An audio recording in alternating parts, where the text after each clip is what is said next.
Do I have to explain this? I just spent the last 4 months of my life recording an EP and I documented the entire process, and today we're talking about mixing. So we're finally done recording. I've recorded drums, bass, guitars, vocals, and we're finally ready to mix everything. So the first step of the process is selecting the takes that we want. Sometimes that can be as easy as just picking a certain take, and sometimes it can be as difficult as Frankensteining together a take. Now with all that done, we're ready to start mixing. However, I don't know how to mix. Do you? For whatever reason, I've never been able to mix music. I've tried and I've tried. I just can't do it. I just don't have the ear for it. And because I wanted my music to sound good, I looked for somebody to help me mix. So I searched local mixing engineers and I was able to find the Kansas City legend himself, Justin Mantooth. Justin has mixed and produced tons of phenomenal albums, and he's just really great to work with. I've worked with him on my previous EP too, and he's great. So Justin mixed this EP as well. So today I'm going to be talking to you about how to prepare your music to be mixed by a professional.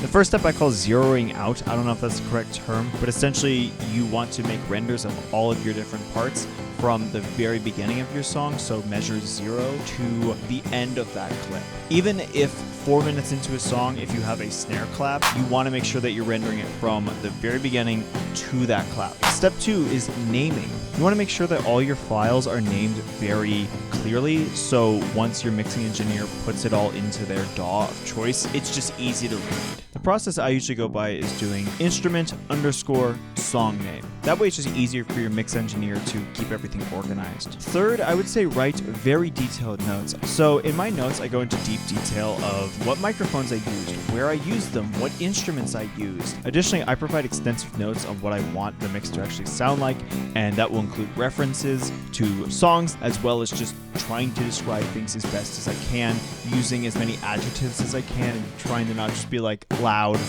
Lesson 4, please ask your mix engineer how they want files shared and what type of files they want. Just make sure that you're able to provide them what they want and that you're making their job as easy as possible. Lesson 5, I don't know, don't be a dick. It's going to be really weird to have your music mixed by somebody else because you're going to be so used to hearing it a certain way, and then all of a sudden it's going to sound way different. But it's important to not be too precious. Don't be rude, don't be mean. You should be able to know what you want, but you should be open to new ideas because they're artists too. They're adding to your music, so let them do it. Let them do their job.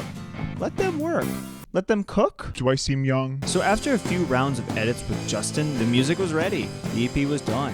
So all I needed to do then was create an album cover, come up with like a title and, any marketing stuff, put it into your distributor and set a release date. And that's it. It's done. It's been recorded, it's been mixed, and it's ready for you to hear tomorrow. I'll leave you two alone.